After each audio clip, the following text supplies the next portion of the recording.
예, 하나님 말씀인 로마서 8장 말씀입니다. 신약 성경 249페이지쯤 로마서 8장 12절에서 17절까지 말씀입니다. 로마서 8장 12절에서 17절 제가 봉독하겠습니다. 하나님 말씀을 들으십시오. 그러므로 형제들아, 우리가 빚진 자로 돼 육신에게 져서 육신대로 살 것이 아니니라. 너희가 육신대로 살면 반드시 죽을 것이로되 영으로서 몸의 행실을 죽이면 살리니 무릇 하나님의 영으로 인도함을 받는 사람은 곧 하나님의 아들이라. 너희는 다시 무서워하는 종의 영을 받지 아니하고 양자의 영을 받았으므로 우리가 아빠 아버지라고 부르짖느니라. 성경이 친히 우리의 영과 더불어 우리가 하나님의 자녀인 것을 증언하시나니 자녀이면 또한 상속자 곧 하나님의 상속자요 그리스도와 함께한 상속자니 우리가 그와 함께 영광을 받기 위하여 고난도 함께 받아야 할 것이니라. 아멘.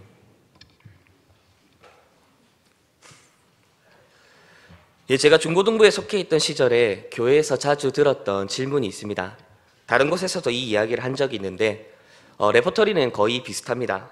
우선 목사님이나 전도사님이 중고등부 학생들에게 이렇게 질문합니다.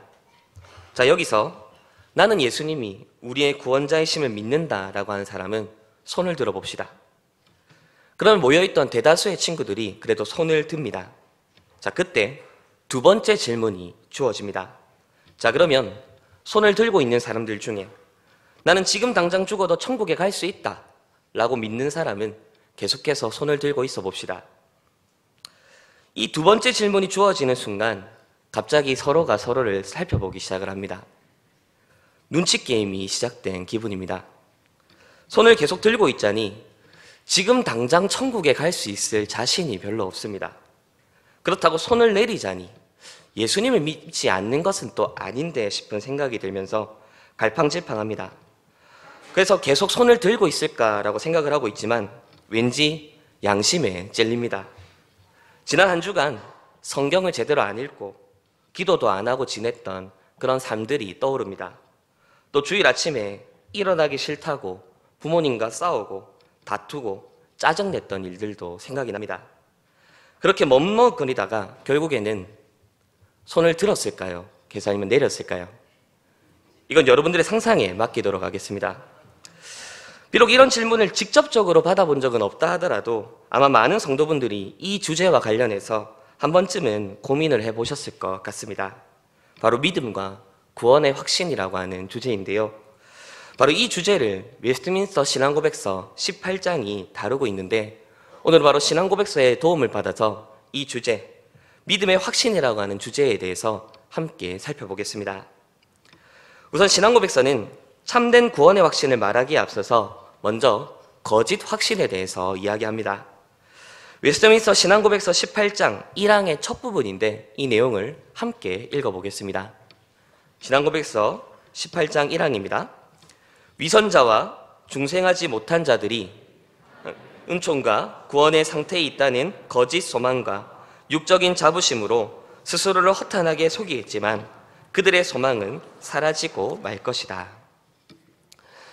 이것은 예수님께서 하신 말씀을 통해서도 확인할 수 있는 내용입니다.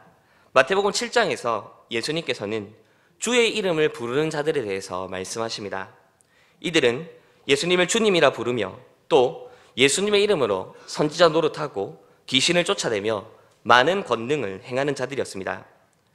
하지만 이런 자들에 대해 예수님께서는 내가 너희를 도무지 알지 못한다 라고 말씀하시며 이런 자들이 천국에 들어갈 수 있는 것이 아니다 말씀하십니다. 이처럼 성경과 그리고 신앙고백서 모두 거짓 확신, 이것이 존재한다는 것을 우리에게 가르치고 있습니다. 자, 그러면 이런 거짓 확신에는 어떤 것들이 있습니까? 사실 이 거짓 확신에는 너무 다양한 예들이 존재합니다. 대표적으로 수많은 이단들의 가르침과 그들의 확신을 예로 들 수 있겠지요. 어떤 면에서 이단들은 우리보다 더 크고 강한 확신으로 그들의 믿음을 주장합니다. 하지만 그런 것들을 강한 확신, 참된 확신이라고는 말할 수 없을 것입니다. 이 거짓 확신에 대해서 다양한 예들을 살필 수 있겠지만 오늘은 신앙고백서의 안내를 따라 몇 가지 대표적인 경우만 생각해 보겠습니다. 신앙고백서는 어떤 것이 거짓 확신인지에 대해서 다음과 같이 이야기하는데 이렇게 이야기하고 있습니다. 이 확신은 그릇된 소망에 근거한 한갓 억측이나 그럴듯한 신념이 아니다. 신앙고백서는 참된 확신이 그릇된 소망에 근거한 한갓 억측이나 그럴듯한 신념이 아니다라고 가르칩니다. 자, 이것을 뒤집어 봅시다. 이것을 뒤집어 보면 거짓 확신은 무엇을 의미합니까? 거짓 확신은 그럴듯한 소망에 근거한 한갓 억측이며 실상은 거짓되지만 그럴듯해 보이는 확신을 의미합니다. 여기서 우리가 눈여겨보아야 할 것은 그럴듯한이라고 하는 단어인 것 같습니다. 왜냐하면 사람들이 이 바로 거짓 확신에 빠지는 이유 중에 하나가 바로 그것이 매우 그럴듯하게 보이기 때문이지요. 이런 거짓 확신을 설파하는 자들은 성경을 정면해서 반박하는 경우는 매우 드뭅니다. 대신 성경을 이용하여 자신들이 하고 싶은 말들을 하는 자들이죠. 예를 들어 많은 사람들의 마음속에는 돈을 많이 벌고 싶다, 부자가 되고 싶다라고 하는 욕망이 있습니다. 하지만 그냥 돈을 많이 벌고 싶다, 부자가 되고 싶다 이렇게 이야기를 하면 왠지 속물처럼 느껴집니다. 이때 이들이 사용하는 방법이 무엇일까요? 내가 부자가 되고 싶다 그렇게 말을 하지 않지요. 하나님께서는 우리가 부자가 되기를 원하신다 그렇게 말을 합니다. 그러면서 근거도 됩니다. 하나님께서는 온 세상의 재물의 주인이시기 때문에 하나님의 자녀인 우리가 바로 그 재물들을 소유하고 사용하고 누리기를 원하신다 이렇게 말을 합니다. 이건 틀린 말입니다. 그렇게 이들은 사람들 안에 있는 욕망을 마치 하나님의 뜻인 것 마냥 그럴듯한 소망으로 둔갑시킵니다. 그러면서 이 그릇된 소망을 계속해서 추구하며 그렇게 살아가는 것이 마치 기독교 신앙인 것처럼 우리에게 가르치지요. 이런 거짓 확신이 무서운 이유는 성경이 말하고자 하는 진정한 하나님의 뜻에는 관심을 두지 않도록 만들며 우리에게 그릇된 소망을 정당화시키도록 만들기 때문입니다. 그렇게 하나님께서 우리에게 베푸시는 진정한 복음의 내용에 대해서는 관심을 두지 않고 그렇게 누리지도 못하게 만들면서 거짓 복음, 유사 복음이 마치 진짜 복음인 것 마냥 그렇게 탐닉하도록 만드는 것이죠. 그러면서 스스로 나는 하나님께 복을 받은 자이며 하나님을 향한 믿음을 지키는 자다 그렇게 믿도록 만들어버립니다. 땅의 것을 추구하면서 살아가면서도 마치 하늘에 속한 자인 것처럼 착각하도록 만드는 것이죠. 이러한 자들을 향해 우리 예수님께서는 이렇게 말씀하실 것입니다. 내가 너희를 도무지 알지 못하니 불법을 행하는 자들아 내게서 떠나라. 따라서 우리는 성경이 말하는 참된 확신이 무엇인지를 잘 분별해야 합니다. 그렇다면 성경이 말하는 참된 구원의 확신은 무엇입니까? 또 그것은 어떻게 우리에게 주어지는 것입니까? 이에 대해 신앙고백서는 이렇게 말을 합니다. 우리 신앙고백서 18장 2절 말씀을 우리 앞에 화면을 따라서 같이 한번 읽어보도록 하겠습니다. 신앙고백서 18장 2항입니다.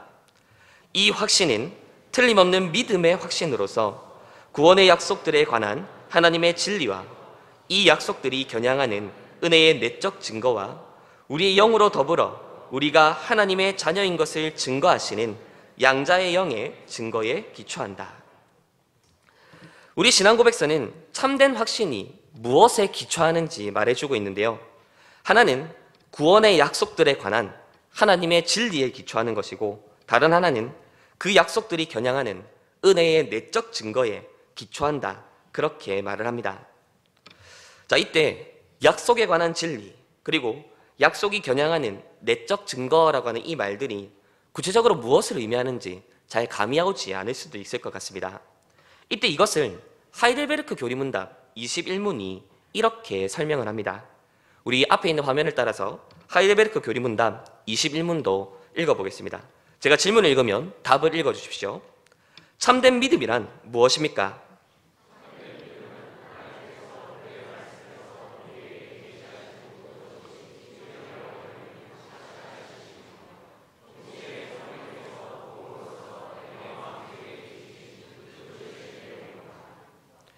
지금 읽은 하이델베르크 교리문답은 참된 믿음은 무엇인가 라는 것을 다루고 있습니다.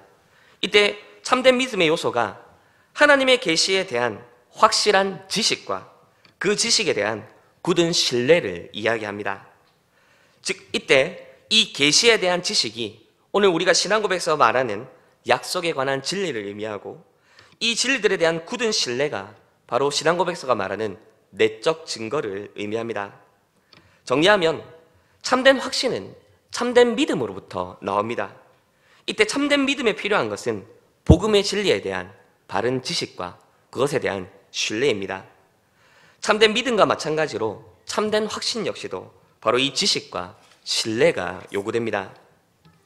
자, 그런데 이 참된 확신의 기초에 대해서 이야기하면서 신앙고백서는 약속에 대한 진리와 내적 증거만을 말하는 것으로 멈추지 않습니다. 신앙고백서는 거기서 더 한 걸음 나아가 우리에게 이 확신을 더해주는 분이 계시다, 우리에게 말해주고 있는데요. 우리 다시 한번 신앙고백서 18장 2항에 방금 읽었던 뒷부분을 살펴보도록 하겠습니다. 우리 함께 읽겠습니다. 우리의 영으로 더불어 우리가 하나님의 자녀인 것을 증거하시는 양자의 영의 증거에 기초한다. 우리의 확신을 더하시는 분, 그분은 바로 성령님이십니다. 이것을 신앙고백서는 양자의 영의 증거다, 그렇게 표현합니다. 즉 참된 확신은 바로 성령님께서 우리 가운데 일으키시는 사역입니다. 그런데 신앙고백서는 이 확신을 더하시는 분을 그냥 성령님이다 말하지 않고 양자의 영이라고 표현하고 있습니다. 왜 그럴까요? 그것은 성령님께서 우리의 구원의 확신을 위해서 하시는 그 일이 바로 이 양자의 영으로서 우리에게 행하시는 일과 매우 깊이 관련이 있기 때문입니다. 그럼 이 양자의 영이신 성령님께서는 우리를 위해서 무엇을 행하십니까? 그것은 바로 우리가 하나님의 자녀라는 사실을 계속해서 확인시켜 주십니다. 성령님의 인도 안에서 이제 우리가 하나님의 자녀임을 확인합니다. 바로 이 성령님으로 말미암아 하나님을 아버지라 부를 수 있습니다.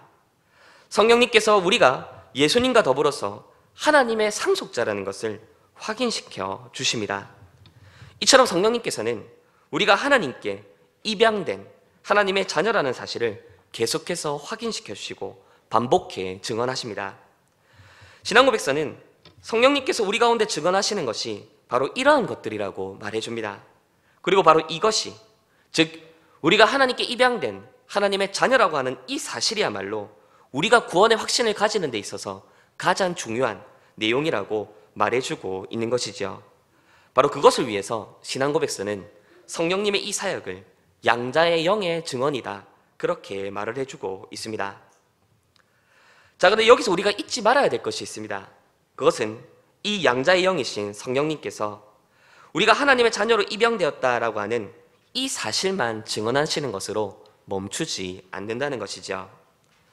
성령님께서 우리에게 증언하시는 내용에는 그저 우리가 단순히 입양되었다라고 하는 그 사실에 멈추는 것이 아니라 하나님께서 우리를 입양하시는 그 모든 과정, 그리고 더 나아가 우리가 입양받은 이후에 살아가게 될 그 삶 속에 나타나는 하나님의 구원 사역 전부가 바로 성령께서 우리에게 증거하시는 내용이라는 것입니다. 우리를 자녀 삼으시기 위해서 성부 하나님께서는 성자 예수님을 우리의 죄를 대신하는 화목제물로 내어주셨습니다. 그렇게 성부께서는 죄인인 우리를 향한 하나님의 사랑을 아들 예수님을 십자가에 죽이심으로써 확실하게 보여주셨습니다. 대속의 은혜이지요. 그렇게 하나님께서는 예수님을 우리를 대신하여 죄인이라 여기시고 우리를 예수님 안에서 의롭다 여겨주셨습니다. 칭의의 은혜입니다. 그렇게 우리를 의롭다 하신 하나님께서는 이제 우리가 죄에 대하여는 죽고 하나님께 대하여 살게 하여 주십니다. 성화의 은혜입니다. 그리고 우리로 하여금 고난 중에도 그 믿음을 인내하며 견실히 지켜나갈 수 있도록 지금도 여전히 우리를 돕고 인도하고 계십니다. 견인의 은혜이지요. 양자의 영이신 성령님께서는 바로 이 모든 언덕들, 예수님의 십자가의 대속과 칭의, 성화, 견인, 양자됨 등과 같은 바로 이 하나님의 자녀된 우리에게 바로 이 모든 은혜가 주어졌다는 사실을 계속해서 확인시켜 주십니다. 그리고 바로 이 성령님의 증언으로 말미암아 우리는 구원의 확신에 이르게 될 수 있는 것이죠. 자, 그런데 여전히 궁금한 것이 하나 있습니다. 그것은 성령님께서 우리에게 확신을 불러일으키시는 분이라는 사실은 잘 알겠습니다. 그런데 그 성령님께서 우리 안에 일으키시는 그 확신을 우리는 어디서 확인할 수 있고 무엇을 통해 가질 수 있습니까? 이것에 대해 신앙고백서는 이와 같이 설명합니다. 우리 신앙고백서 18장 3항의 말씀을 또 같이 한번 화면을 통해서 읽어보도록 하겠습니다. 18장 3항입니다.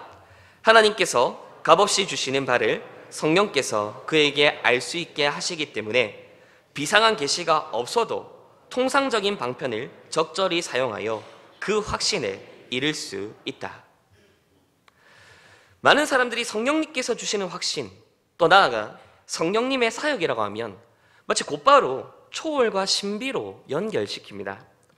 물론 삼위 하나님께서 우리 안에 일으키시는 구원의 사역 모두가 초월적이고 신비로운 사건들이지요. 하지만 사람들이 일반적으로 이해하는 초월과 신비는 마치 기적, 환상, 치유, 방언, 하늘의 음성 등과 같이 소위 신비롭고 비범한 현상을 떠올리는 경우가 많이 있습니다. 그렇게 사람들은 이러한 현상들을 성령님의 역사라고 이야기를 하고 이러한 것들을 경험하고 나면 자연스럽게 구원의 확신을 가질 수 있을 것이다. 그렇게 생각을 합니다. 하지만 이러한 것들은 성령님께서 우리 가운데 행하시는 본질적인 사역이 아닙니다. 성령님께서 이러한 현상들을 일으키지 못한다는 말은 아니지만 이러한 초월적이고 신비로운 현상들은 성령님께서 행하시는 사역의 부차적이고 비본질적인 내용들입니다. 그래서 신앙고백서는 이것을 비상한 계시가 없어도라고 하는 말로 설명하고 있는 것이지요. 이런 초월적이고 신비로운 현상이 없어도 우리는 구원의 확신이라고 하는 진정한 초월과 진정한 신비를 참여할 수 있고 경험할 수 있다고 말을 합니다. 그렇다면 우리는 무엇을 통해 성령님께서 우리 가운데 불러일으키시는 그 확신을 경험할 수 있습니까? 그것은 신앙고백서가 말을 하고 있듯 통상적인 방편을 적절히 사용하는 것입니다. 하나님께서 우리에게 허락하신 가장 일반적이고 모든 사람이 참여할 수 있고 누릴 수 있는 바로 그 방편들을 적절히 사용하는 것이죠. 우리가 지금 드리고 있는 이 예배, 우리가 듣고 있는 설교, 우리가 모두 참여하는 세례와 성찬, 기도 등의 바로 이 은혜의 방편들을 적절히 사용하는 것입니다. 구원의 확신을 얻기 위해서 이 은혜의 방편을 적절히 사용해야 되는 이유는 바로 이 성령님께서 은혜의 방편을 사용하셔서 앞에서 말씀한 사실들을 우리에게 증언해 주시기 때문이지요. 성령님께서는 설교를 통해 우리 가운데 역사하십니다. 설교를 통해 삼위 하나님께서 우리를 구원하시기 위해 행하신 그 놀라운 구속의 역사들을 우리로 하여금 듣게 만드십니다. 그 구속 역사에 담겨있는 하나님의 놀라운 성품과 은혜들을 듣게 하시고 그것을 믿게 하시고 그것으로 믿음의 확신을 불러일으키십니다. 세례를 통해 성령님께서는 우리를 예수님과 연합시켜 주십니다. 그렇게 해서 예수님께서 행하신 그 모든 일들이 우리의 것이 되도록 만들어 주시지요. 예수님께서 십자가에 못 박히셨을 때 우리의 옛사람 역시도 십자가에 못 박힌 것으로 여겨 주십니다. 예수님께서 부활하실 때에 우리 또한 죽은 자 가운데서 다시 살아난 자로 여겨 주십니다. 이 모든 일이 세례를 통해 성령님께서 우리를 그리스도와 연합시켜 주셨기 때문에 일어나는 일들이죠. 또한 성찬을 통해 성령님께서는 우리를 그리스도의 몸에 참여시켜 주십니다. 떡과 잔을 먹고 마실 때에 우리는 하나님 보좌 우편에 앉아 계신 바로 그 예수님의 몸에 직접 참여합니다. 성령님께서 성찬의 떡과 그 잔을 통해 땅 위에 있는 우리들을 하늘에 계신 그리스도께 참여시켜 주시지요. 기도를 통해 성령님께서는 우리의 몸과 마음이 하나님의 뜻에 순복할 수 있도록 만들어 주십니다. 마땅히 기도할 바를 알지 못하는 우리의 연약함을 도우시는 바로 그 성령님께서 친히 우리를 위해 간구하시며 또한 우리가 하나님의 뜻을 따라 간구할 수 있도록 우리를 이끄십니다. 이 통상적인 은혜의 방편들을 적절히 사용한다는 것, 이것은 이런 신앙적 행위를 열심히 하는 우리 자신의 모습을 보고 구원의 확신을 가지라는 것이 아닙니다. 통상적인 은혜의 방편을 적절히 사용하라는 이 말은 바로 이 은혜의 방편들을 통해 성령님께서 우리에게 증언하시는 삼위 하나님의 그 사역을 바라보라는 것입니다. 삼위 하나님께서 우리에게 어떤 구원을 행하여 주셨는지, 또 어떤 구원의 일들을 행하고 계시는지, 또 어떤 구원의 약속들을 우리에게 주셨는지 은혜의 방편들을 부지런히 활용하는 것을 통해 확인하고 경험하고 누리라는 것이죠. 그렇게 성령님께서는 삼위 하나님께서 우리를 위해 행하셨고 행하시고 계시고 행하실 그 일들을 바로 우리에게 이 은혜의 방편들을 통해서 지금도 증언하고 계시고 그렇게 우리의 구원의 확신을 돕고 계십니다. 이제 말씀을 맺겠습니다. 오늘 우리는 신앙고백서 18장을 도움을 받아서 은혜와 구원의 확신에 관해서 상고해 보았습니다. 참된 구원의 확신은 우리 자신으로부터 나오는 것이 아닙니다. 참된 구원의 확신은 성령님의 사역입니다. 양자의 영이신 성령님께서 친히 우리가 하나님의 자녀인 것을 증언하심으로써 우리의 구원의 확신을 계속해서 더해 가십니다. 이때 우리가 성령님께서 주시는 확신을 가지는 것은 어떤 비상하고 특별한 계시나 사건을 경험하는 것으로 주어지지 않습니다. 우리가 성령님의 일하심을 경험하는 방법은 하나님께서 우리에게 주신 통상적인 은혜의 방편을 적절하게 사용하는 것입니다. 참된 구원의 확신은 예배를 잘 드리는 내 모습, 성경을 많이 읽는 나의 모습, 기도를 많이 하는 나의 모습, 교회 봉사를 열심히 하는 나의 모습을 통해 갖게 되는 것이 아닙니다. 내 모습에 의지한 그런 확신은 거짓 확신이며 그것들은 쉽게 무너지고 흔들리고 말 것입니다. 우리에게 주어지는 구원의 확신은 은혜의 방편을 부지런히 활용할 때에 바로 그 은혜의 방편들을 통해 삼위 하나님께서 우리를 위해 행하신 그 구원의 일들을 바라보도록 만들어주기 때문입니다. 그 구원의 일들 속에 담겨있는 하나님의 놀라우신 사랑과 은혜와 지혜를 바라보기 때문에 그것이 우리로 하여금 더욱더 큰 확신에 이르도록 만들어주는 것이죠. 내 자신이 아니라 오직 삼위 하나님을 바라보며 의지하는 자들에게 성령님께서 확신을 더하여 주실 것입니다. 2023년 올 한 해 우리 교회 표어가 예수 안에서 함께 세워져 가라, 그리고 뒷 밑에 은혜의 방편으로 세워지는 교회, 이렇게 적혀 있습니다. 하나님께서 주신 이 은혜의 방편들을 그저 우리를 무겁게 하고 힘들게 만드는 짐으로 여기는 것이 아니라 우리의 구원의 확신을 위해 성령님께서 친히 사용하시는 도구임을 기억합시다. 그렇게 은혜의 방편을 부지런히 사용함으로써 그리고 참여함으로써 예수 그리스도 안에서 함께 세워져 나가는 저와 우리 언약의 자녀들 그리고 포항대운교회 교우들 되시기를 우리 주님의 이름으로 부탁드립니다. 기도드리시겠습니다. 말씀하신 아버지 하나님, 이 시간도 우리를 불러 모아주시고 예배 드리게 하시며 주의 말씀을 듣게 하시니 감사합니다. 하나님께서 말씀하시는 이 시간, 바로 이 시간이 성령께서 우리 가운데 역사하시는 시간이며 우리의 구원을 더하시는 시간임을 확인하게 하시니 참으로 감사합니다. 이렇게 계속해서 우리에게 주어진 가장 일반적이고 일상적인 은혜의 방편들을 부지런히 활용하게 하시고 그렇게 구원의 확신에 이르는 우리가 되도록 이끄시고 주장하여 주시옵소서. 그렇게 참된 구원의 확신 속에서 하나님께서 우리에게 허락하시는 참된 안식과 평안 또한 누리며 나아가게 하시고 그렇게 하나님의 뜻에 순복하며 나아가는 우리 모두가 되게 하여 주시옵소서. 감사드리며 우리 구주 예수 그리스도의 이름으로 기도드립니다. 아멘.